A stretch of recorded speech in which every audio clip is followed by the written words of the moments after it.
बहुत साल के बाद फिल्म बनी है ढंकी, जिसका नाम है डंकी। जो इस फिल्म को नहीं देखेगा वो है समझ गए ना। बहुत अच्छा मैसेज दिया है राजकुमार हिरानी साहब द्वारा और शाहरुख साहब द्वारा। एक राजकुमार, दूसरा किंग खान, तो राजा महाराजा की फिल्म है। और मैसेज ये है कि सारे जहां से अच्छा हिंदुस्तान हमारा। आप विदेश जाने के लिए, विदेश की पढ़ाई के लिए, विदेश की नौकरियों के लिए जो मरते हो, आप वहां जाकर देखो उनका क्या बुरा हाल है। या तो उनको इज्जत नहीं मिलती, या तो उनको सही से जॉब नहीं मिलता, और झूठ बोलकर वो अपनी इज्जत बचाते हैं।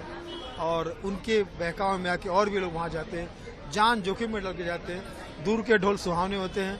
मैं समझता हूँ कि आधी रोटी छोड़ के पूरी के पीछे नहीं भागनी चाहिए। बहुत सारे फैंस का ये भी कहना है कहीं ना कहीं वो इस मूवी से इतने खुश अभी नहीं है, उतना बेहतर रिस्पांस उनकी तरफ से भी नहीं आया है, तो उसको लेकर आप क्या कहना चाहते हैं? देखिए, पिछली की दो पिक्चरें रही हैं शाहरुख खान की, जवान और पठान, उस कैलिबर में कहीं ना कहीं मैच नहीं हो पाई है।